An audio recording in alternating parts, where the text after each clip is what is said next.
नमस्कार, मी डॉक्टर अतुल राक्षे. आपल्याकडे बरेच जण उपवास करतात.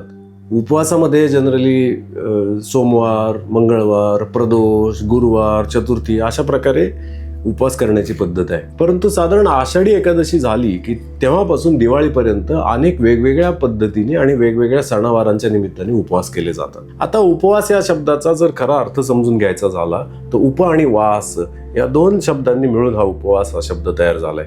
उप म्हणजे जवळ आणि वास म्हणजे राहणं. ईश्वराच्या जवळ राहण्यासाठी जे जे म्हणून करता येईल ते सगळं उपवासामध्ये करायला हवं असं मला वाटतं. आता उपवास करत असताना त्या दोन गोष्टींसाठी केले जातात. एक तर श्रद्धेसाठी उपवास करणारी मंडळी आहेत आणि ते करायला पाहिजेत, आणि दुसरं आरोग्याच्या बेनिफिटसाठी, आरोग्याच्या कारणांसाठी उपवास करणारी मंडळी आहेत. ते मला जास्त महत्त्वाचं पण वाटतं.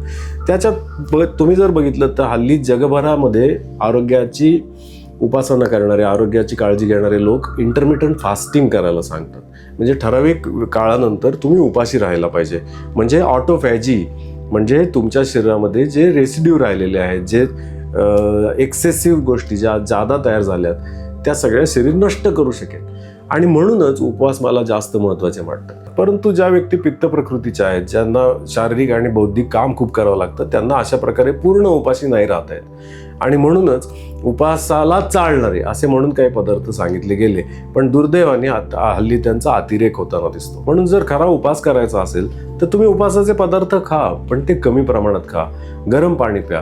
त्या उपासाच्या सोबत थोडीशी प्रार्थना करण्याचा आणि ईश्वराचं स्मरण करण्याचा, त्या दरम्यानच्या दिवसांमध्ये स्वतःवरती नियंत्रण ठेवण्याचा, स्वतःच्या रागावर, स्वतःच्या लोभावर, स्वतःच्या वागण्यावर, बोलण्यावर थोडासा नियंत्रण ठेवण्याचा प्रयत्न करा.